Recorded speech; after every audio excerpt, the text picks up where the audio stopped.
Surely there is more to the Simone Biles story. Surely. Otherwise, this is absolutely outrageous for this young woman, this athlete, to drop out of the Olympics. So first, when Simone Biles, the star gymnast, announced that she was withdrawing from the U.S. Team all-around finals, it was reported in the media as possibly an injury. Did she injure her foot? Did she injure her knee in this vault that she had muffed up? And people accepted that. Okay, it was an injury. But Biles herself has said that it was not an injury following that initial report.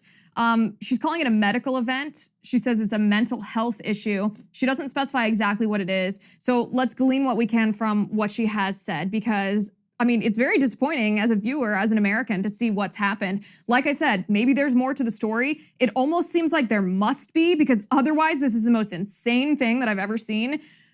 Simone Biles herself said, "This Olympic Games, I wanted it to be for myself when I came in, and I felt like I was doing it for other people." Yeah, girl.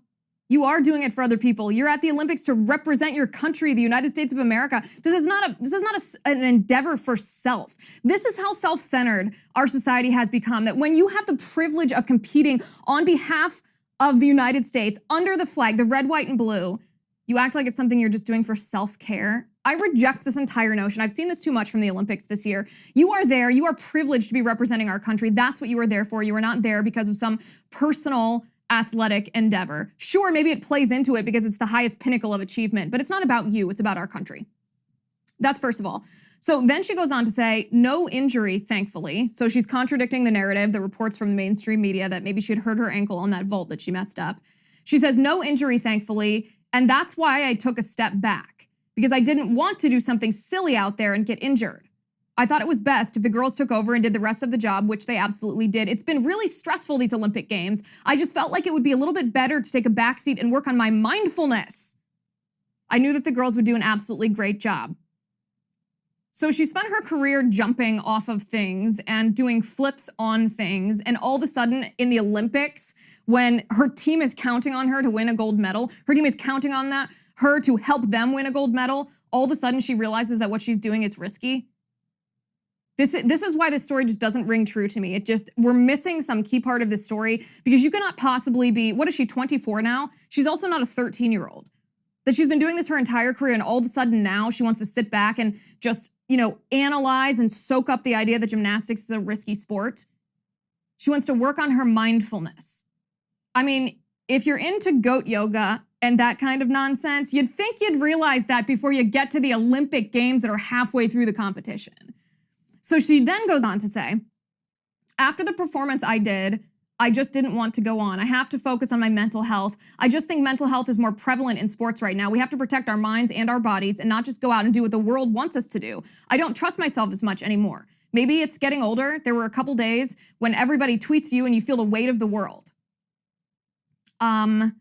Yes. So she didn't do well in the qualifying round, and that is disappointing. And I'm sure she didn't want to go on, because this is the pinnacle competition in her sport, and she messed up. So I'm sure she did have the feeling of, man, I don't want to go on. And yes, it's called getting older, that you don't trust your body the same as you used to. So here's the thing. I don't want to sound harsh. I just want us to make sure that we understand the facts. This is not a physical injury that she's talking about. She said that she quit the Olympics because she wants to focus on mindfulness, and she claimed that she wasn't having fun and that she wanted this Olympics to be about her. So I would equate, I've never been to the Olympics, of course, but I would equate the idea of competing in the Olympics with maybe giving birth, right? This is such a stressful event. You are under so much pressure. It is painful. It is difficult mentally and physically, but you do it because afterward, it's one of the most empowering things that you've ever done. Similar to giving birth, perhaps. No one describes the experience as fun, but they describe the experience afterward as totally worth it. So basically what it sounds like to me is that she cracked under the pressure. She has an incredible case of nerves. She lost confidence because of her nerves. And so my question would be, where is her coach? Where is the coaching staff of the United States? Who's allowing her to be trolling on Twitter and seeing all these tweets so that she feels the weight of the world? She should be focusing on her sport. Again, I don't want to sound harsh. Maybe she's had an actual mental breakdown. Sometimes the first psychotic break and a mental breakdown happens in your early 20s up even to your 30s. Maybe that's what she's suffering. Maybe she's suffering hallucinations and delusions and needs to be hospitalized and medicated for this significant mental event that has happened. I don't know. I'm not there. But if there's information like this that changes the equation that I just described, I'm certainly open to it. And if there is information that changes the equation, I will be the first to change my mind on this.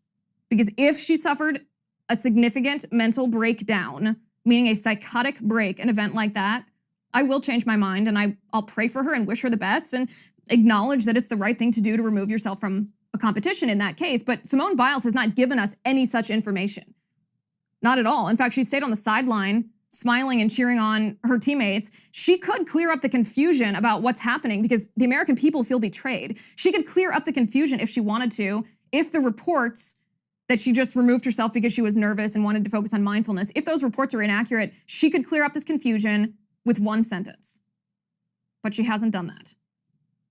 I'm Liz Wheeler. Welcome to The Liz Wheeler Show.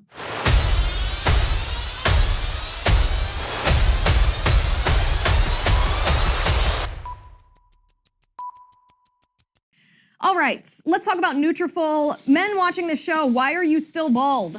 That is my question for you today. Why are you still bald when you have the opportunity to grow thicker, healthier, stronger hair with more scalp coverage? That's right, I'm talking about Nutrafol because Nutrafol is a holistic solution for you, a holistic, non-pharmaceutical solution for you to help you grow that hair back. That's what you want. I actually didn't realize how significant of an event it is for men to lose their hair. I didn't realize this until I've talked to some men about this. And so this is perfect. This is the reason why 1,500 doctors across the country endorse Nutrafol, because it's clinically shown to be effective after 3 and 6 months of taking these supplements. So you can grow thicker, healthier hair, and you can support our show, win-win, by going to Nutrafol.com and entering the promo code Liz to save $15 off your first month's subscription. This is their best offer anywhere, and it's only available to U.S. customers for a limited time. Plus, free shipping on every order. Get $15 off at Nutrafol.com, spelled Nutrafol.com, promo code Liz. The promo code Liz is the important part if you want to support our show, and the Nutrafol is the important part if you want to grow hair. There you go, Nutrafol.com, promo code Liz. Okay. Today on this show, I want to be very clear about something. I will not be wearing a mask, even if the CDC wants me to. Period. As you all know, the CDC has said that fully vaccinated people should now wear masks again in places that are crowded or in places with outbreaks of COVID-19. This is what they say specifically. In areas with substantial and high transmission, the CDC recommends fully vaccinated people wear masks in public indoor settings to help prevent the spread of the Delta variant and protect others. This includes schools and children in schools. Regardless of the vaccination status, it also includes teachers in grade schools. This is their quote, including teachers, staff, students, and visitors regardless of vaccination status. So here's why I'm not going to wear a mask. I'm not trying to be belligerent. I'm not trying to be belligerent. That's the only word that I can think of. This is why I'm not going to wear a mask. A, it scares my child. B, I will not satiate somebody else's irrational fear by inconveniencing myself. C, it makes me feel sick to wear a mask. It makes me feel dizzy. I feel like I can't breathe properly when this is covering my face. D, it dehumanizes people. As I said before, it scares my child.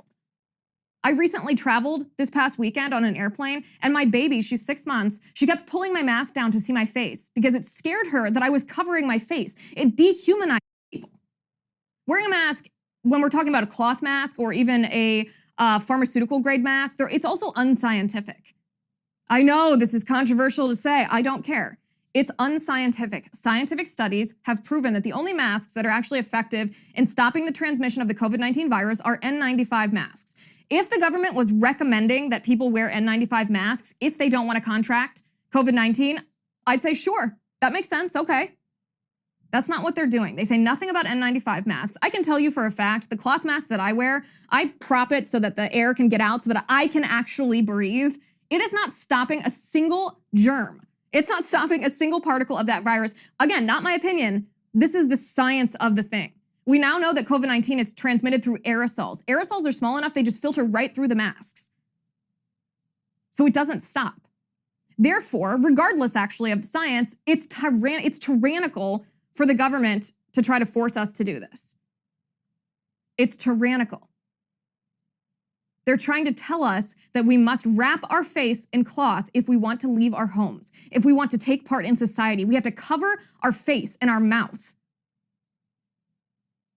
And it was based on a lie from the beginning, because we were told 15 days to slow the spread, flatten the curve, 1 month to flatten the curve, just until a vaccine.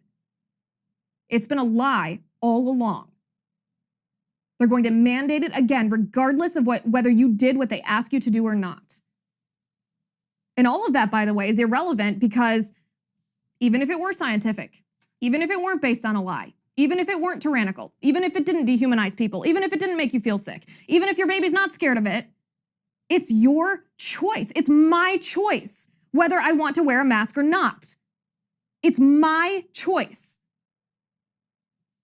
The CDC, of course, is a joke. Fauci is a dangerous fraud. And these mandates and these dictates and this ascientific garbage that's being thrown at us isn't going to stop unless we refuse to comply. I know I've said that on probably the past 4 or 5 episodes, and I'm not going to stop repeating it until it's ingrained in the American mind. Our government officials represent us. They're not kings. They're not dictators. They're not parents. They're not God. They work for us. If we think that they are not doing a good job, if we think they are abusing us, if we think they are violating our rights, then we make them stop. We vote them out. We peacefully refuse to comply. If we don't, they're just going to continue down the same trajectory. They're going to keep running down this road, stealing as much power as possible until we say enough. And if this isn't the time to say enough, then what is? The Biden administration is mandating the COVID vaccine now, regardless of FDA approval status. The Biden administration is mandating the COVID vaccine for all federal employees. That's 3 million federal employees who will be required to take the COVID vaccine or submit themselves for not only routine testing, but also any kind of distancing stipulations that the federal government, again, unscientifically, thinks should be used to punish those who won't get the vaccine. So first, by the way, Veterans Affairs, the VA, mandated the COVID vaccine for all of their healthcare workers. And then the Biden administration is expected at least to mandate the COVID vax for all federal workers. Here's the thing. This is the strategy the Biden administration is using to eliminate all skeptics, all lockdown skeptics, all mask skeptics, to eliminate all skeptics or conservatives or science-based workers from the administrative state. Because what's going to happen when he mandates the vaccine for all federal employees? Well, those who don't want to get it will be forced to quit. Those who would question a government mandate will be forced to quit. Those who don't want to toe the radical leftist ideology on COVID-19 will be forced to quit. And what will we be left with? We will be left with this deep state, this administrative state, these swamp creatures filled only with radical leftists and sheep. So it's going to move from 95% left, because remember, during 2016, 95% of donations from federal workers, political donations from federal workers, went to Hillary Clinton. So it's going to move from 95% left to 100% left. It's another power grab. This is how he's doing it. And by the way, I highly doubt, I have no information on this, but I highly doubt that if they have a mandate for currently employed federal workers to get the vaccine or submit to routine testing and other mitigation strategies, I highly doubt that they would hire unvaccinated people moving forward either. So it's become a political litmus test. Do you have the vaccine? Okay, you can work for the federal government. Do you not have the vaccine? I'm sorry, you can't work. You can't work for the federal government. I'm not even sure how that's legal to do, to have a litmus test like that when it is such a political litmus test. According to the Biden Department of Justice, it's legal, but here's the thing. It's the Biden Department of Justice saying that the Biden administration is within their boundaries doing this. So they're acting as the judge and the jury here. The Biden Department of Justice says it's legal if Biden mandates the vaccine, even under emergency use authorization. You don't even have to wait for full FDA approval, they say. Okay, a little conflict of interest to have an agency of the federal government tell the chief executive what is legal or not legal. If it is legal, by the way, then Congress, for goodness sake, make it illegal. That's within your purview. It's within your power. If there's ever an action taken by the executive branch that oversteps bounds and it's not clearly illegal, just make it illegal. Pass a piece of legislation, make it illegal. Because otherwise, what's the Biden administration going to do? They're trying to set the precedent. They're then going to try to bully and coerce private industry to similarly issue these mandates, because this has been the strategy all along.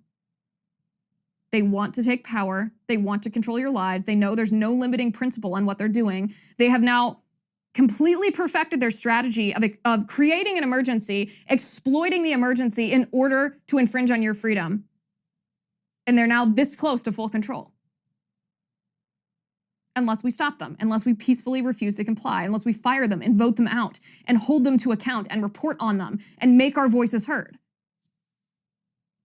That's why it's expected that the military is going to receive a mandate too. It hasn't happened yet. The Biden administration is actually deflecting this one. They say, well, Joe Biden himself isn't necessarily going to mandate the military, but the DOD has the purview to do that. Well, Biden's the commander-in-chief, and the DOD is a federal executive agency. So it's potato. It's the exact same thing. The Democrats want to force people to do it while trying to keep their hands clean. They don't want to take the blame. If they thought it was the proper thing to do, then they would be happy to embrace it, happy to admit to it, happy to want to be praised for it. But they know it's improper. They know it's probably illegal and definitely immoral and unethical. And so they try to do it in a way that they don't have to suffer the responsibility for their actions.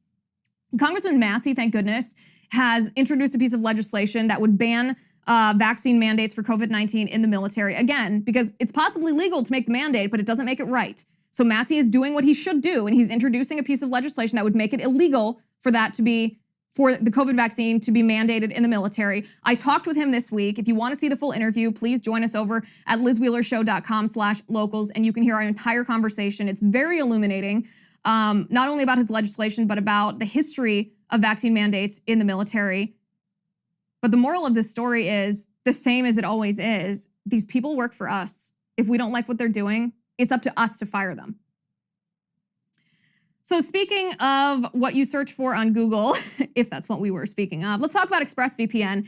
ExpressVPN is a way to keep yourself and your family, your children, your spouse safe online. And what I mean by this is it's not a pleasant idea to think about other people looking at what you search for online. Not because you're searching for anything bad or illegal or dirty, but just because it's a matter of privacy. We wouldn't like it if someone was creeping over our shoulder looking at what we search for. Our internet service provider actually is doing all of those things, though. They're looking at every single thing that we search for online. They're looking at every website we visit, and our internet service provider compiles that list about us and then sells our information to ad companies in order to obviously to generate that revenue that the ad companies want to target us specifically based on our search. ExpressVPN helps prevent this from happening to you and your family. ExpressVPN is an app that reroutes your internet connection through their secure servers so that your internet service provider cannot see the sites that you visit. They can't identify you. ExpressVPN also keeps all of your information secure by encrypting all of your data. All you have to do is tap one button regardless of the device that you're on and you are protected. So protect your online activity today. Visit my exclusive link, expressvpn.com/Liz, and you can get an extra 3 months free on a 1-year package. That's expressvpn.com/Liz. Protect yourself. You deserve it. So a New York Times reporter by the name of Katie Benner, again, reporter's the key word here. She is a reporter. She's not an opinion writer. She doesn't write editorials. She is a reporter. She supposedly reports straight news.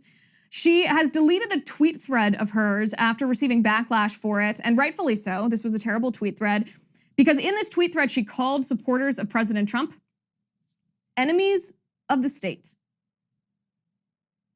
Enemies of the state. That's half our country, people. She called us enemies of the state. If you voted for President Trump, if you supported President Trump's administration, enemy of the state. This is what she said because, of course, the internet is forever. Enterprising people captured screenshots, knowing that she would probably delete this, which she did.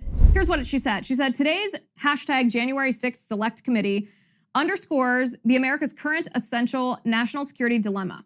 Work to combat legitimate national security threats now entails calling a current politician's supporters enemies of the state. It's chilling, isn't it? To be called enemies of the state by a reporter. A reporter. She goes, as Americans, we believe that state power should not be used to work against a political figure or a political party. But what happens if a politician seems to threaten the state? If the politician continues to do so out of office and his entire party supports that threat?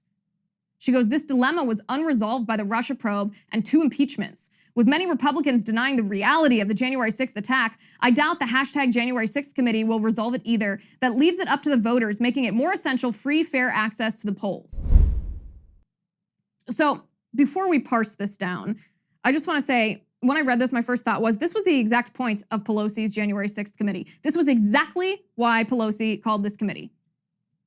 Because she wants to paint all supporters of President Trump, all Republicans who voted for the Republican Party nominee and then supported him as he achieved Republican Party initiatives while in office.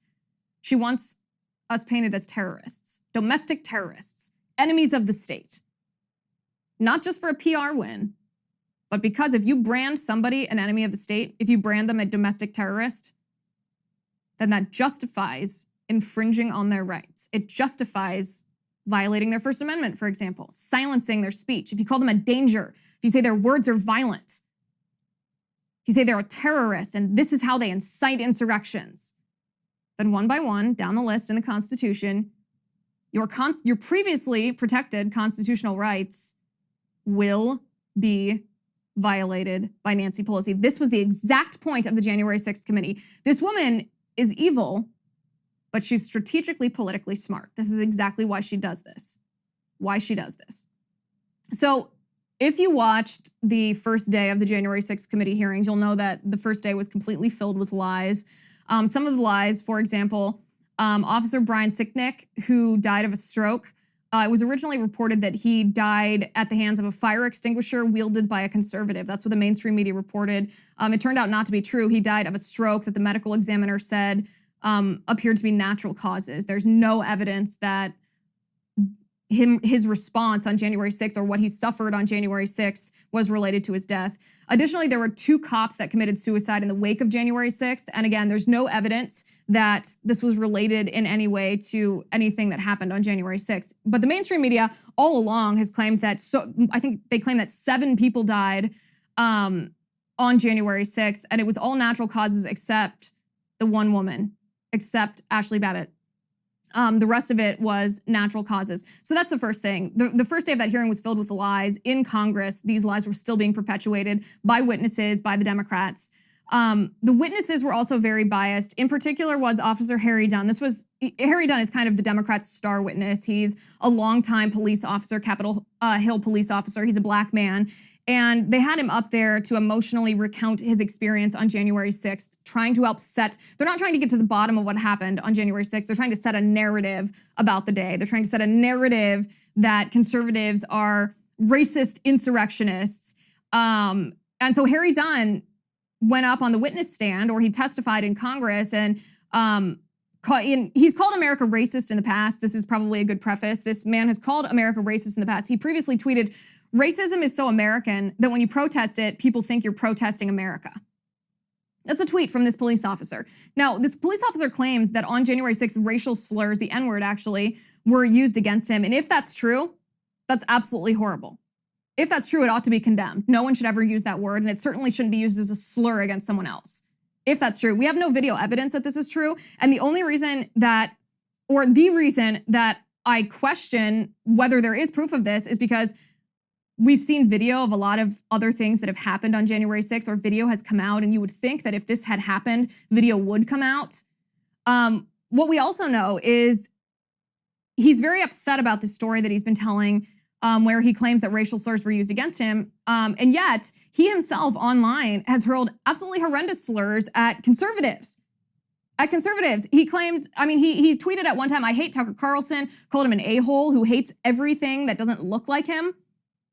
So Harry Dunn called Tucker Carlson a racist, which is a horrible thing to call somebody based on the fact that he doesn't agree with his politics.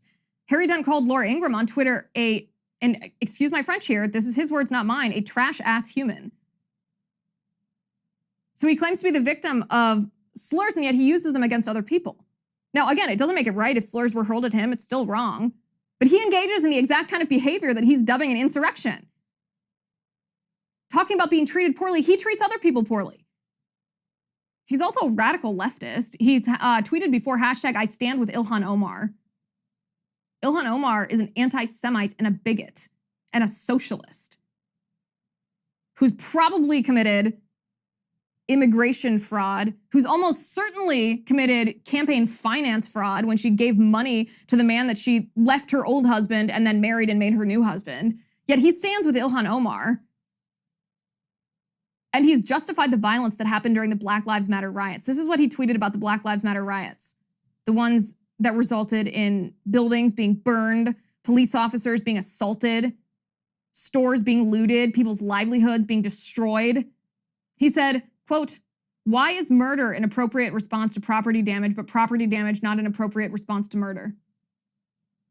This dude is a police officer. He knows better. He knows that that's not how our criminal justice system works.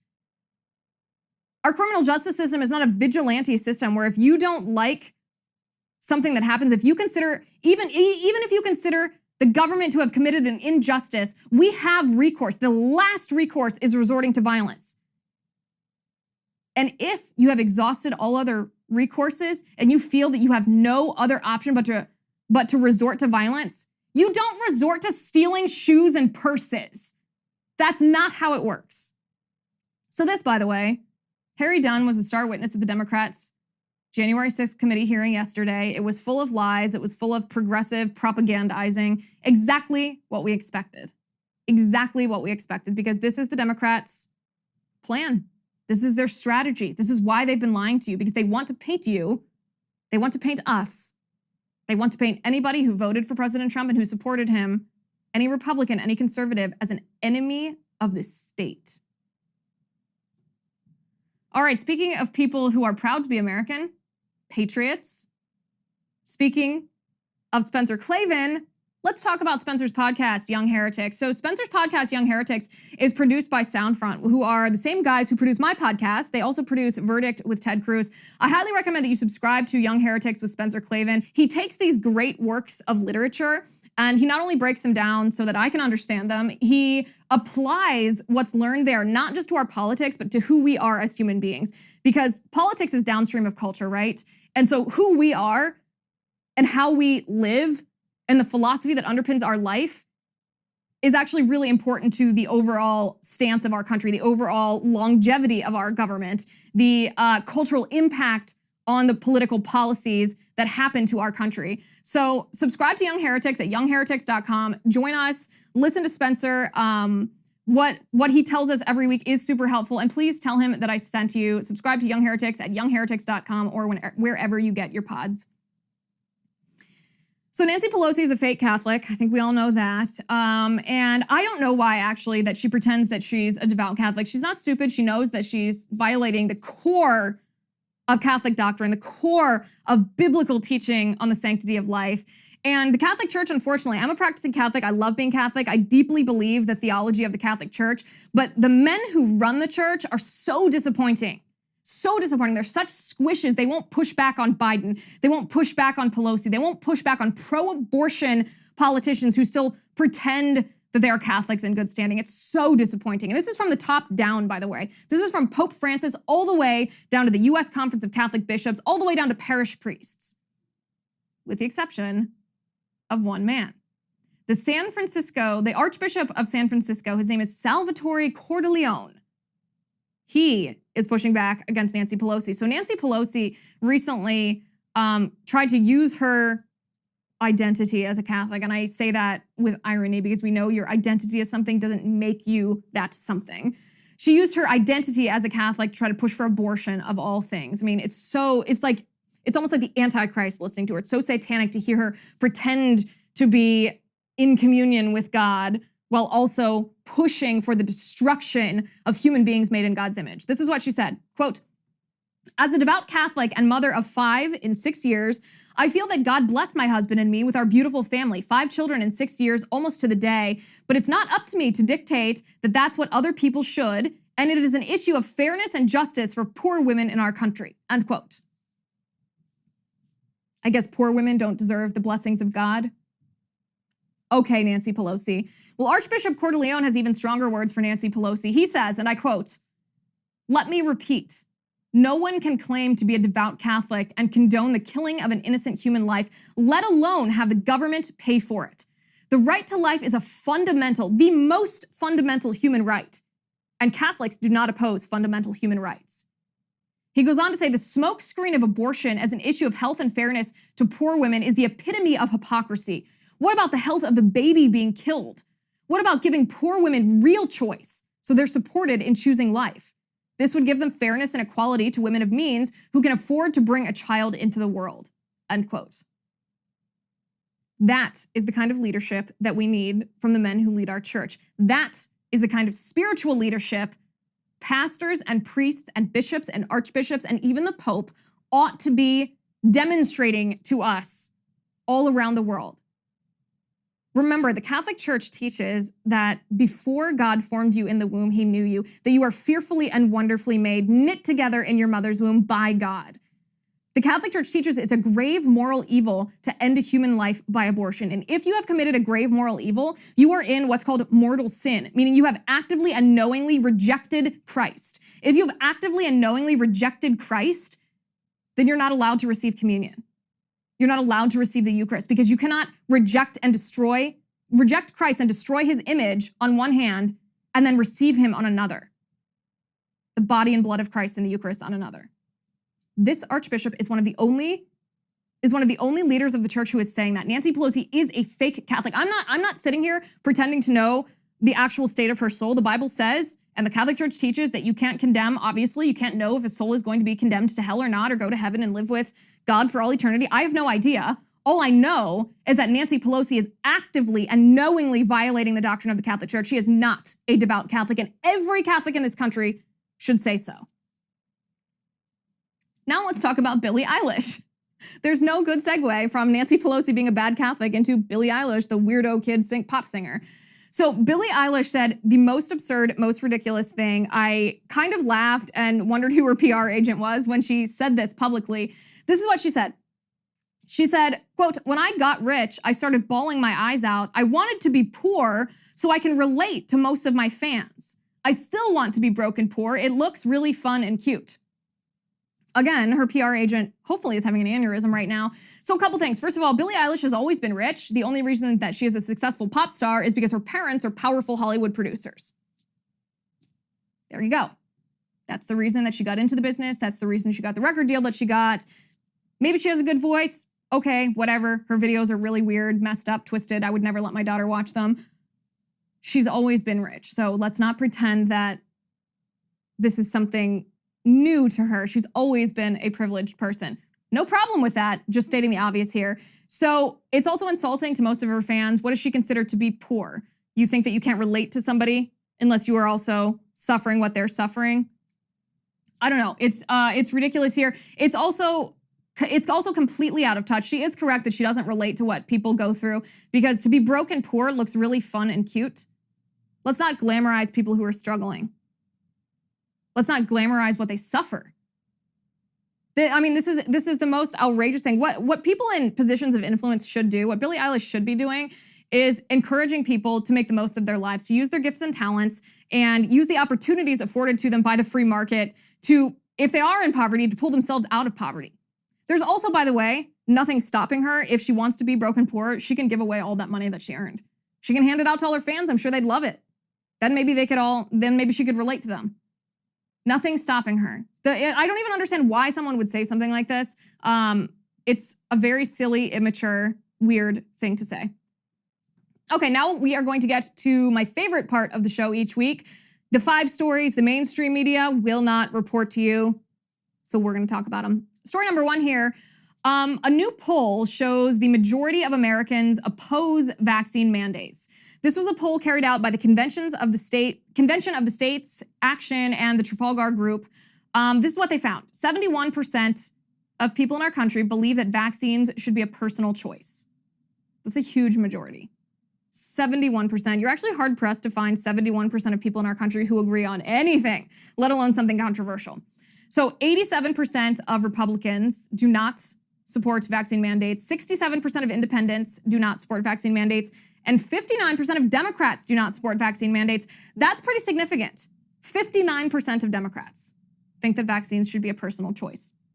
So basically, the Democrats who are in office, whether it's at the state level, whether it's at the federal level, whether it's the Biden administration or Fauci, whatever, Democrats in positions of power in elected office or appointed office are not representing their constituents because their constituents do not want vaccine mandates.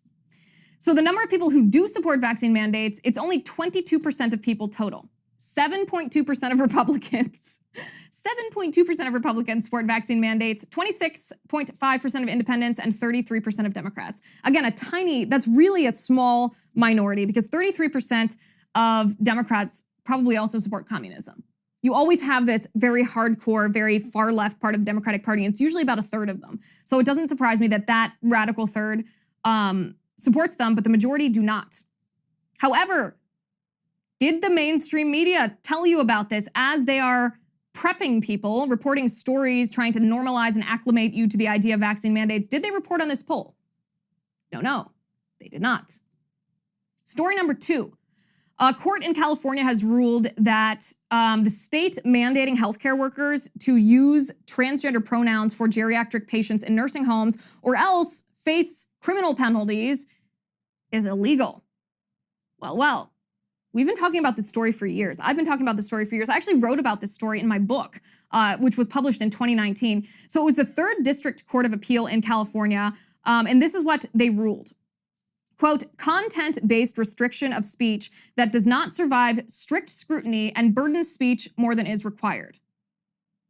Burdens speech more than is required. Well, duh. The First Amendment, it's not just a matter of disallowing or silencing or stifling someone from saying something. It also is illegal to force someone, to compel someone to say something. So that's what was happening here. Healthcare workers, if they misgendered a geriatric patient, they could face up to a year in prison. A year in prison if they called someone by their biological, by using a pronoun that corresponded to their biological gender. Now this law that was overturned, by the way, and this is someone to keep an eye on. I've been keeping an eye on the legislation of this individual in California for years. This legislation had been sponsored by California State Senator Scott Wiener, obviously a Democrat because they all are in California. This individual pushes some of the most radical gender laws in the state of California. And of course, his response to this ruling is it erases an individual's fundamental humanity. No, it doesn't. Their fundamental humanity is tied to their gender. Now, I'm not saying that I'm not saying that healthcare workers should taunt patients that suffer with gender dysphoria. Of course not. That's unkind. It doesn't erase an individual's fundamental humanity. But Senator Scott Wiener constantly pushes legislation that would undermine the rights, not only of Christians and religious people, but of everybody to speak and act according to their religious convictions. This man is a danger to the state of California and all the residents. But did the mainstream media report about the court in California overturning this law? They barely mentioned it.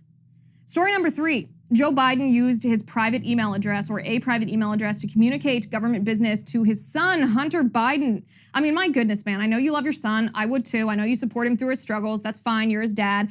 But to share government business with someone so corrupt, someone so addled with drugs, very bad judgment. These emails were found on Hunter Biden's laptop. The email address that Joe Biden used, his personal email address, is robinware456@gmail.com.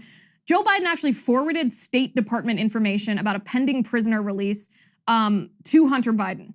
And Hunter Biden suggested to Joe Biden, this is, by the way, not during the Biden presidency. I should have said that as a preface. This was when Joe Biden was vice president and in the Obama administration.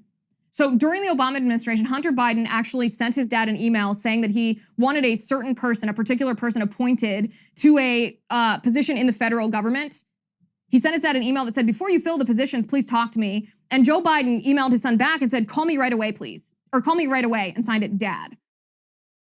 So not only is this very poor judgment, Hunter Biden should have zero influence in our federal government, it's also possibly and probably illegal because Biden seemingly violated the Presidential Records Act, which required him to keep records of all the emails that he sent while he was in the office of the vice presidency, and he didn't do that. He never reported this. We only knew about these emails because they were found by the FBI on Hunter Biden's laptop.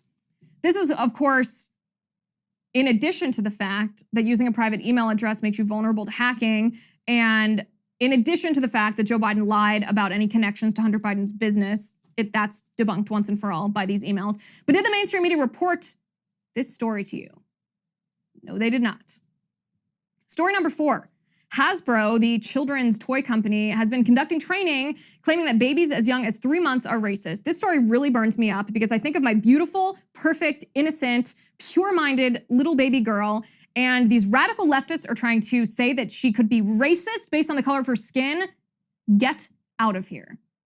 So David Johnson is a whistleblower at Hasbro. He's the one who shared these internal training documents with Project Veritas. And this is some of the garbage that was in these training documents. Teaching employees that children as young as 2 are already using race to reason about people's behaviors.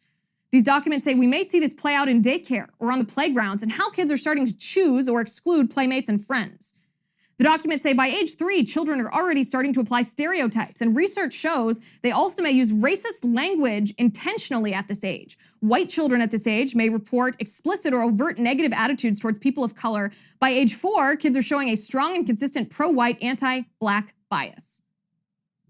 I don't know who these kids are that they're talking about, but children are not inherently racist. Children love everybody based on the content of their character, who they are. These radical leftists trying to pollute children, trying to accuse children of one of the worst character crimes in our country, racism, is disgusting.